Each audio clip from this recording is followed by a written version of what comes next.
continuación a nuestro siguiente ponente, Camilo Andrés Zamudio. Él es fisioterapeuta especialista en salud ocupacional, profesional especializado en soporte técnico en la regional andina, quien nos hablará sobre equipos de protección para personal del SARS-CoV-2. Le damos la bienvenida a nuestro Camilo Andrés Zamudio, fisioterapeuta.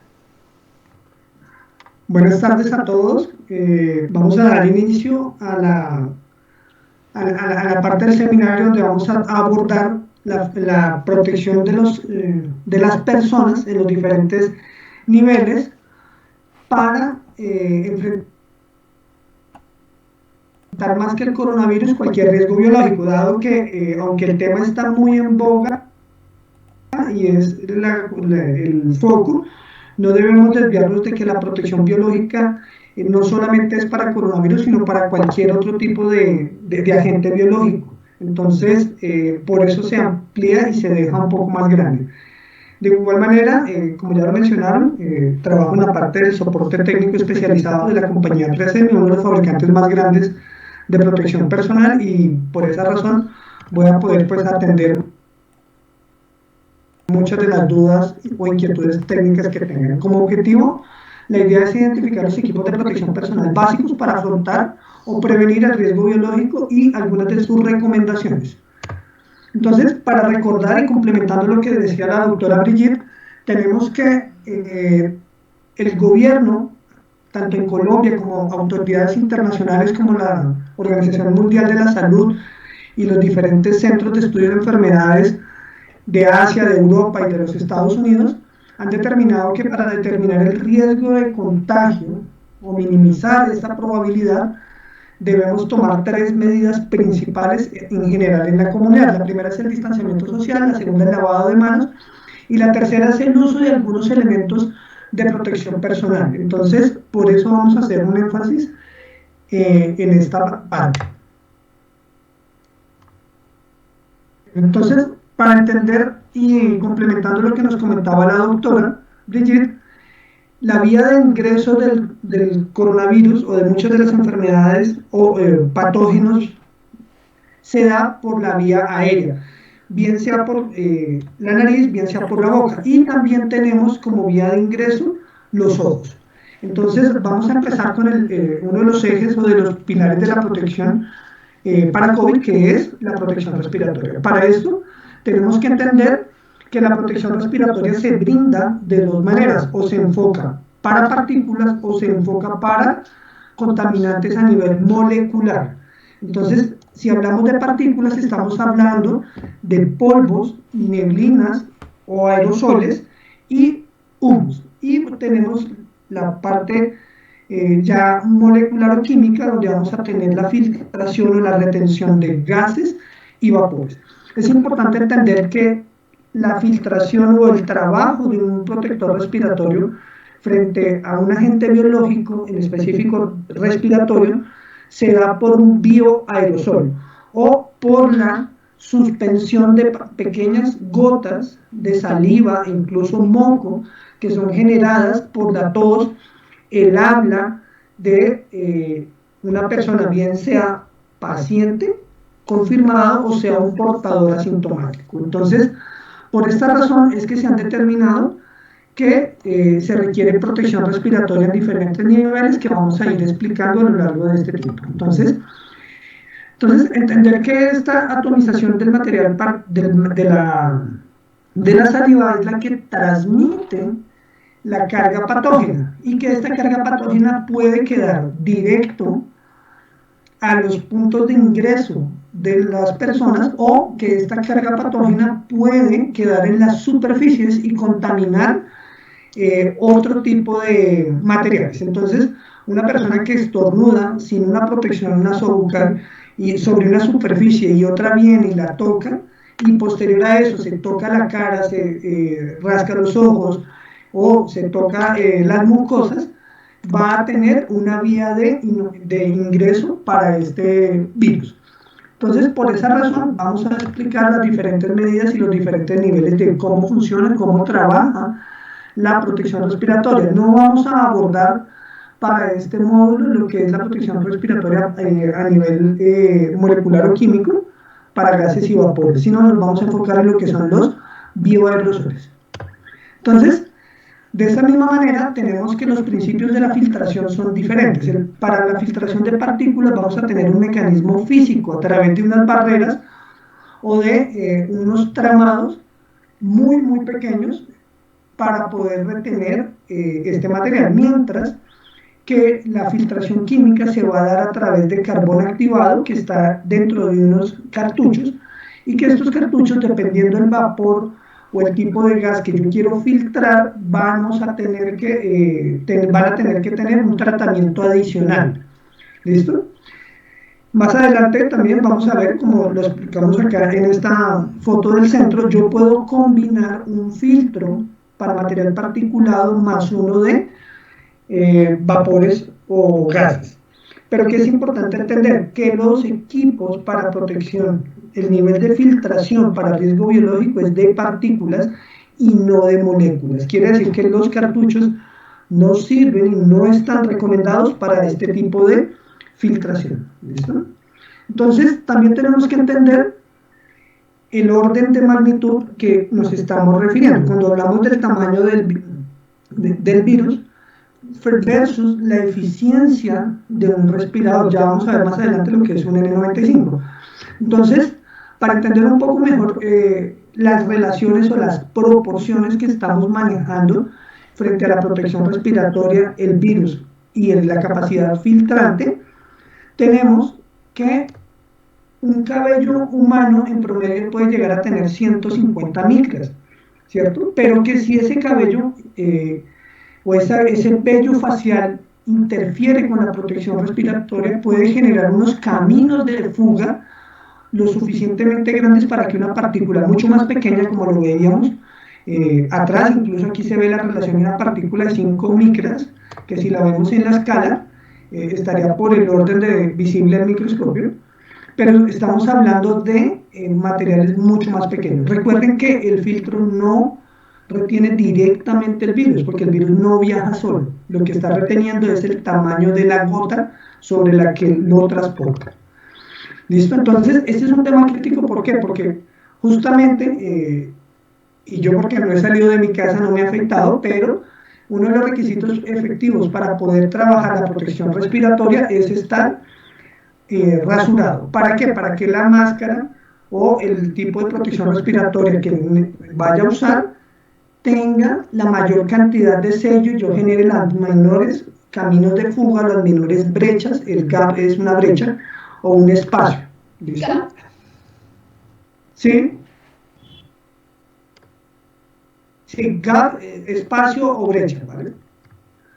Entonces, dentro de la protección respiratoria, haciendo enfoque a lo que estamos trabajando acá, desde el personal que asiste a este seminario y el personal que está con por parte del SEA, tenemos todos los niveles de protección respiratoria. La protección respiratoria va, en este caso no está incluido las mascarillas quirúrgicas, pero porque no se tiene un nivel de eficiencia a nivel industrial. Entonces, tenemos que entender que estos elementos se diseñaron a nivel de la industria y que no se puede pretender que hoy día los fabricantes tengan los volúmenes para cubrir a toda la población del mundo. Entonces, cambia la proporción. Por esa razón es que los gobiernos del mundo han estado priorizando el correcto uso y selección de estos elementos de protección respiratoria. ¿Listo? Entonces, para estos elementos de la protección respiratoria vamos desde lo que llamamos un N95 comúnmente en el día a día lo llamamos, o que nosotros lo llamamos un respirador, hasta equipos de respiración autocontenidos muy usados principalmente por nuestros servicios de bomberos. Entonces, exceptuando el personal de bomberos, tenemos todo el resto de la escala.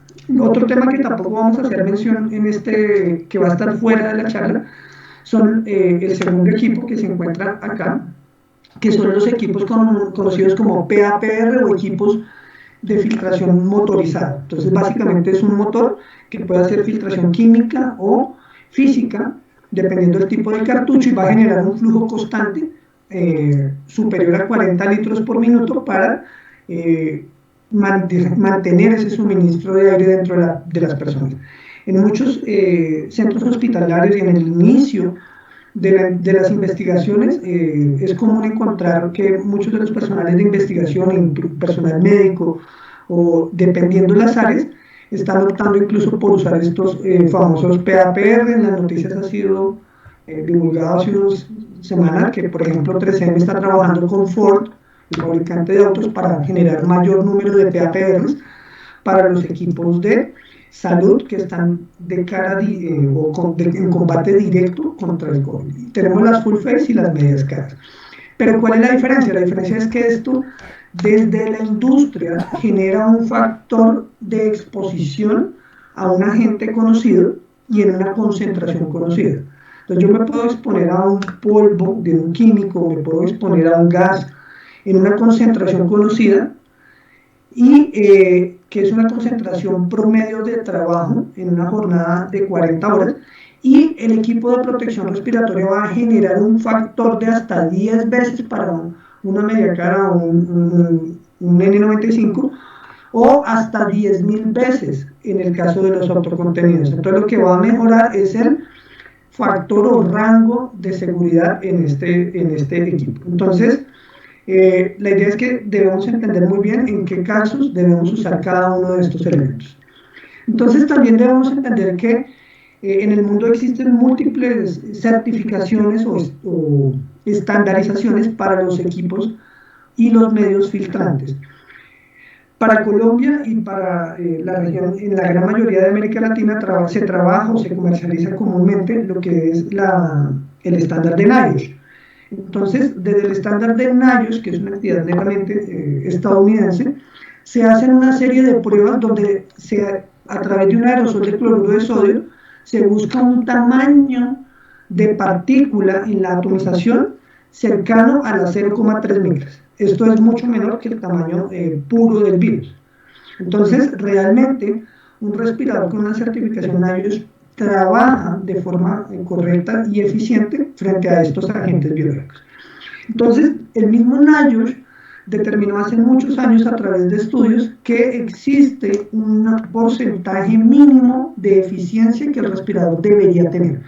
Y esa eficiencia es de por lo menos el 95%. Entonces, cuando hablamos del 95%, es que de toda esa prueba, el respirador va a poder retener ese porcentaje.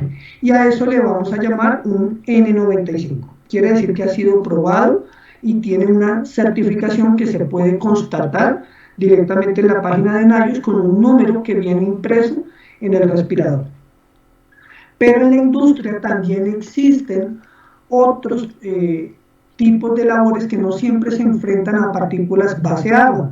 Entonces, hablamos de los estándares o de las pruebas que se hacen para exposición a aceite. Entonces, hablamos de la serie R y de la serie P. Cuando hablamos de la serie R, decimos que dentro de las pruebas el respirador resiste una aspersión aceitosa o oleosa por 8 horas en un turno. Entonces, también tenemos que entender que las medidas que están diseñadas estos equipos son para la jornada laboral, ¿listo? Y que son equipos que nosotros llamamos en muchos casos descartables.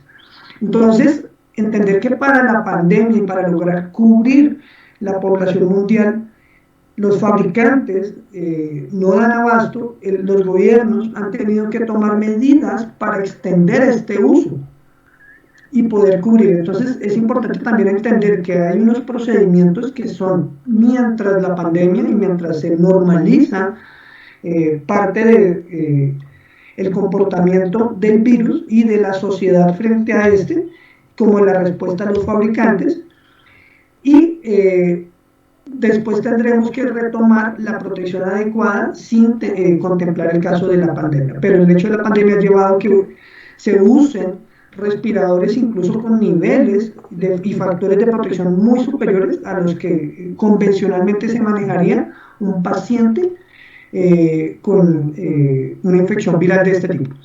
Entonces, tenemos por último los respiradores con la certificación P100 o de la familia Serie 100, perdón, que son resistentes a partículas aceitosas. Entonces, esto está diseñado, vuelvo y se lo refuerzo, para la industria.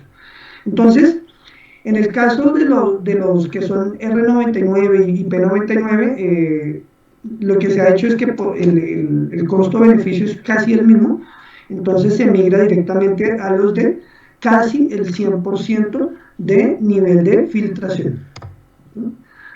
De igual manera, tenemos un estándar en Europa, y este estándar en Europa para las piezas filtrantes, hablamos de los dispositivos FFP1, FFP2 y FFP3, con unos porcentajes diferentes a los que se manejan desde Estados Unidos.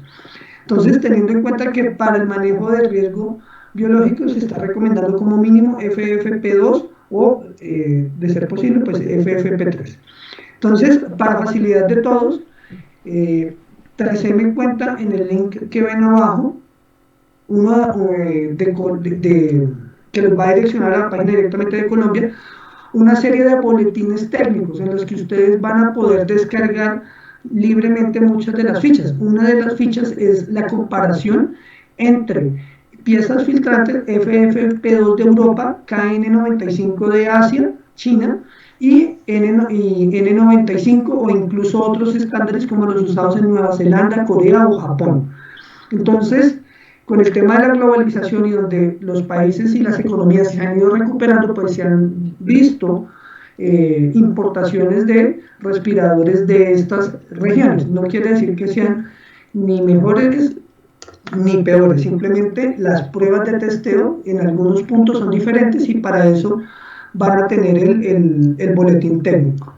Entonces, este boletín técnico les va a brindar, adicional a eso, una información adicional en cuanto a qué se debe hacer o qué no se debe hacer con los respiradores y algunas medidas excepcionales. Es importante que estén revisando constantemente. La página 3M está trabajando permanentemente con las autoridades de Estados Unidos y en las investigaciones, y es posible que esto vaya cambiando. La dinámica de la enfermedad y el comportamiento de las naciones frente a esto, pues va determinando nuevas medidas. Entonces acá van a poder consultar una serie de boletines. En realidad son demasiados, nos tomaría bastante tiempo poder hacer esta revisión, entonces es un material que les queda de consulta. Si no logran copiar el link, lo pueden consultar desde un buscador como 3M Colombia, EPPs, la sigla, y ahí les va a salir una ventana que dice conozca acerca del COVID. ¿Listo? Muy bien, entonces, ¿qué es lo que sucede? Lo que estamos viendo acá es que en el orden de magnitud que hablábamos, en una de las gráficas donde comparábamos los tamaños de partículas, lo que se hace es poner en el respirador una serie o una trama de filtros, de hilos desordenados en medio de ese caos. Lo que va a pasar es que el material particulado se va a adherir. Entonces, lo que tenemos acá es microscopía de barrido, haciendo o revisando, mirando el tamaño del hilo o de la fibra, perdón, de nuestro respirador, y qué pasa cuando se somete a el material particulado. Entonces, particularmente para nosotros, desde la fábrica, tenemos una tecnología que se llama medios electrostáticos avanzados, que a través de una carga eléctrica se genera una atracción del material. Entonces, el material no solamente existe la posibilidad que impacte directamente la fibra, pero también puede llegar a ser, y se queda retenido de una manera más eficiente por esta tecnología. ¿Listo? Entonces, ¿esto por qué se debe? Porque si yo tuviese un tramado que fuera también tan denso, me dificultaría la respiración. Entonces, lo que buscamos es que en ese proceso de inhalación se disminuya la resistencia, pueda tener una facilidad y disminuir esa sensación de ahogo que puede llegar a generar el respirador. Entonces, dentro de los respiradores tenemos dos categorías que nosotros las clasificamos, y muchos de los estándares lo manejan de esta manera, como descartables y reusables. Entonces, el respirador descartable pues es comúnmente llamado en nuestro entorno N95, tiene una ventaja importante sobre el precio, mucho más cómodo, mucho menos peso, mayor compatibilidad con otros elementos de protección, por ejemplo, en los casos de los médicos que tienen que usar otro tipo de barreras que vamos a ir describiendo más adelante, pues van a ser mucho más cómodos y pues son mucho más versátiles. Ya vamos a ir profundizando.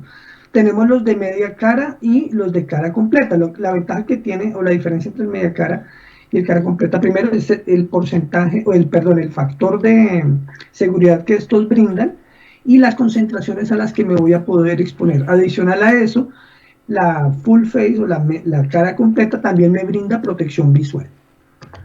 Entonces, pero 3M no solamente tiene la línea de respiradores, también y en el mercado hay cualquier cantidad de fabricantes de mascarillas. Entonces, esta mascarilla quirúrgica o llamada tapabocas, básicamente tiene dos lados. Y la idea es que esta es la medida de mayor impacto impuesta por los gobiernos para hacer el control de la aspersión o de la salida de la saliva al medio ambiente y a las superficies. Y también incluso hoy día por la dificultad de encontrar algunos de estos elementos se han migrado a mascarillas, de tela o incluso a improvisaciones. Entonces recordemos que el principio del tapabocas o de la cobertura nasobucal es evitar esa aspersión al medio ambiente y la contaminación de objetos y superficies. Entonces, estos elementos tienen aprobación dentro de los Estados Unidos por la FDA para ser usados por personal médico. Entonces, vamos a explicar cómo se deben poner adecuadamente y cuáles son sus partes que están identificadas con estas flechas. Entonces, ellos llevan básicamente dos caras que están diferenciadas de un color. Entonces, básicamente la cara del color es la que el fabricante ha puesto para que se identifique que es una barrera antifluidos. ¿Listo? En caso de que sea salpicado o que tenga la aspersión por parte de otra persona, pues la tela no absorba esa fibra y la pase al usuario de la mascarilla. De igual manera, tenemos en la parte superior una especie de barra metálica o plástica o un refuerzo que permite adaptarla al puente nasal. Y esto es importante porque lo veíamos arriba, tienen que tener buen sello y tienen unas limitaciones de uso. De igual manera tienen unos pliegues que permite extenderlo para cubrir nariz, boca y mentón, y su limitación de uso está dada a máximo de 6 a 8 horas. ¿Listo? Dentro de los respiradores descartables tenemos un sinnúmero de clasificaciones y de categorías. Tenemos N95, P100, R95, algunos ejemplos. Hay plegables, no plegables, con válvula o sin válvula. ¿Qué es importante acá? Que si el respirador tiene válvula, la persona que lo está usando está protegida, pero que el aire que sale de esa válvula no está siendo filtrado, por tanto está exponiendo a los que están cerca de él con los equipos o los respiradores valvulados. Y hay un valvulado específicamente diseñado para personal médico con aprobación de la FDA, que es este verde, que entre las referencias se conoce como el 1860, que tiene esta capa antifluidos. ¿Listo? Entonces es un N95 más la capa antifluidos, y ese es el que originalmente estaba destinado para personal médico y atención de este riesgo biológico, y que hoy día por la escasez a nivel global se ha homologado a cualquier N95. De igual manera tenemos los respiradores reusables, que son las piezas faciales de cara completa y de media cara, y básicamente ellos van a trabajar a través de un mecanismo de bayoneta con los dispositivos filtrantes. Estos dispositivos filtrantes pueden ser de dos tipos. Estos dos que están acá, que hacen o trabajan como un P100, entonces vienen marcados en la superficie, y estos que son químicos. De los químicos ya vimos, no vamos a hablar de ellos, pero si yo tengo un cartucho químico para que me funcione en estos casos, voy a tener que poner esta almohadilla que tiene un derecho a modo de prefiltro para poder filtrar lo que veíamos físicamente, el aire previo a que entre el cartucho, y se usa un retenedor para mantenerlo como está en la foto. Entonces, básicamente lo que las personas o los equipos que están usando media cara y cara completa tienen que tener en cuenta que el aire que están exhalando no está siendo filtrado. Entonces, de igual manera, se están protegiendo ellos, ¿cierto? Pero el aire que ellos están, el aire de la exhalación no tiene esta filtración. Igual, eso tiene un disco o una cortina, por decirlo de alguna manera, que ayuda a disminuir la probabilidad de que esa saliva o ese fluido salga proyectado. Entonces tampoco es que vaya a salir de la misma manera como si no tuviera nada. La diferencia, y ya es un criterio que se tiene que trabajar al interior de los servicios hospitalarios de atención a emergencias que manejan los pacientes, es si van a usar media cara y full face o cara completa, contemplar la no filtración del aire exhalado y también tener en cuenta la descontaminación del cartucho. Entonces, este cartucho que normalmente el disco P100 2091 no se puede desinfectar, no se puede descontaminar. En algunos casos, el personal, en el caso del de arriba, el 7093, viene protegido el material filtrante, eso es una carcasa plástica, que sí se podría llegar a superficialmente descontaminar, pero ya es un criterio de acuerdo al lugar y al tipo de manejo de paciente que se va a dar. De igual manera, de nada sirve si yo no hago un correcto ajuste de estos productos. Entonces, siempre se debe hacer el ajuste de forma suave, con 2 dedos, como se muestra en la foto, para ajustar el clip metálico al puente nasal. Y el resto lo hace el respirador. Entonces, no solamente que se tenga un buen material filtrante, sino que se tenga sello. Si no hay sello, está mal instalado y no hay una adecuada o una correcta filtración. ¿Listo? Muy bien. Y de igual manera debemos usar protección visual, bien sea para estar en sitios donde hay otras personas o para la atención o aproximación a pacientes. Entonces es importante que si se usa media cara completa, ya se está haciendo la protección. Podemos usar gogles o lentes herméticos que sellan los ojos para evitar que cualquier fluido ingrese directamente al ojo, o unas gafas de seguridad, o incluso pueden llegar a no ser gafas de seguridad si no hay riesgo de impacto o penetración por proyección de partículas. También para la atención de pacientes se ha definido algunas mascarillas quirúrgicas que tienen un acrílico o un acetato que hace la protección de la barrera, o incluso se ha llegado a usar barreras industriales como estas caretas, o se ha llegado a improvisar con acrílicos o acetatos los escudos faciales.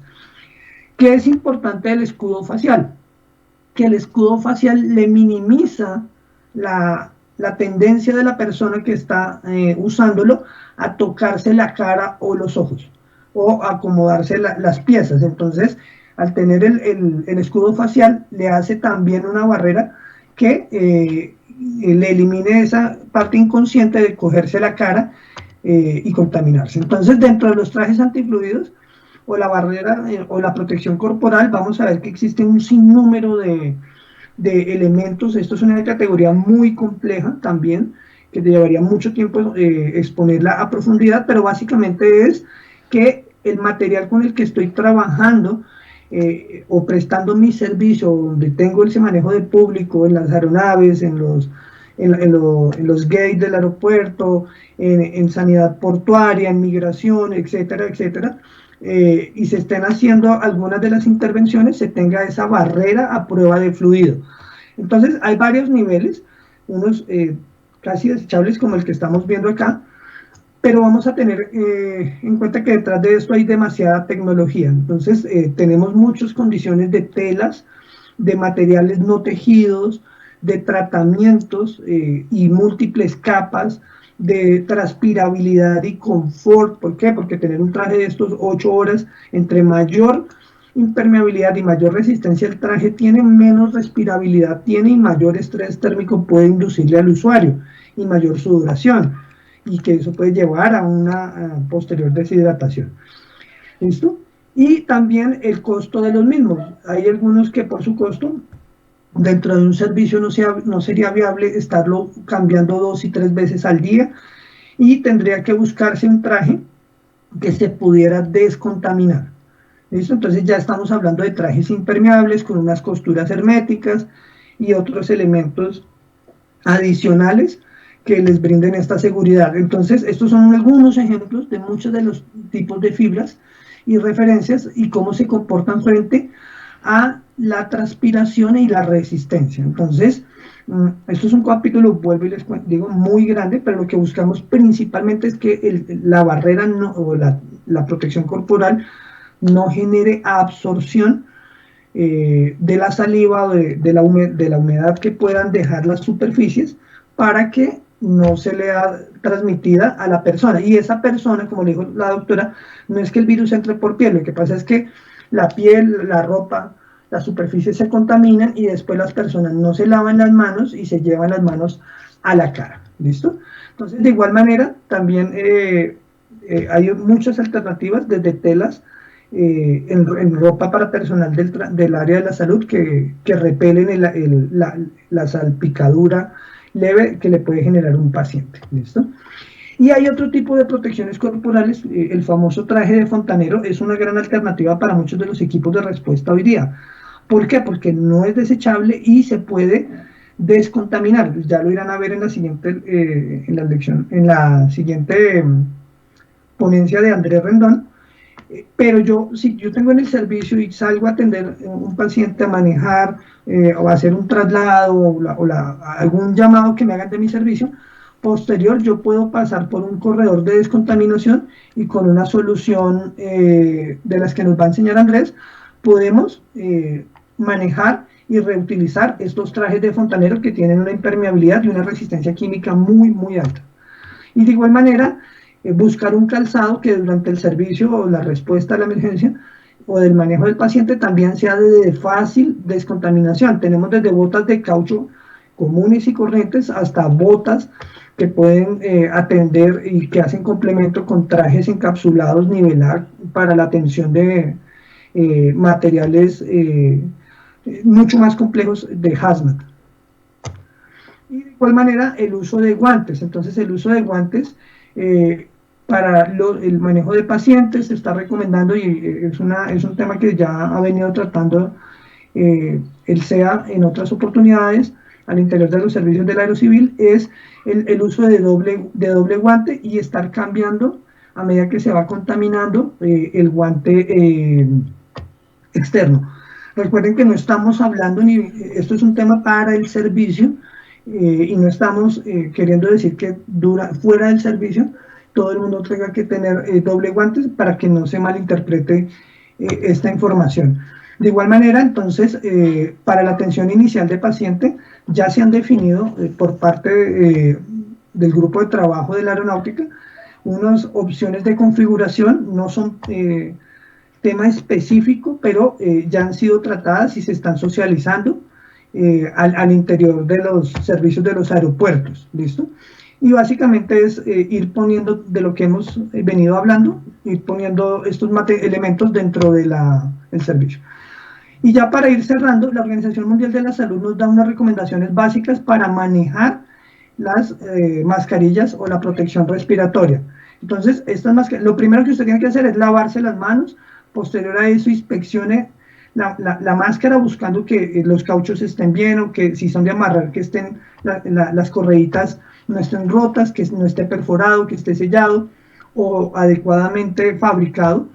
Busque el puente nasal en la parte superior para poderlo ubicar. Posterior a eso, póngaselo y con la parte de color hacia el exterior, fije el puente nasal, cubra nariz y boca, ajústelo a los lados, no se toque la cara ni el respirador y retire la mascarilla de atrás hacia adelante. ¿Listo? Entonces, por último, para desecharlo, pues se recomiendan contenedores herméticos, no dejarlo sobre ninguna superficie. O sea, donde me lo quito, preferiblemente que también lo pueda disponer y posterior a esto, retirar, lavarme las manos.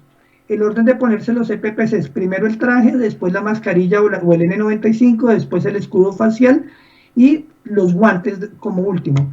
Y para el retiro es a la inversa. Entonces, primero me retiro los guantes, el escudo facial o las gafas, perdón, acá que tengo un error, el traje, ¿cierto? Y por último el lavado de manos. Este es el link donde pueden consultar la información adicional de la mayoría de los EPPs o de la protección, especialmente protección respiratoria, frente a este momentos de pandemia que vive el mundo. ¿Listo? Muchas gracias. Bueno, pues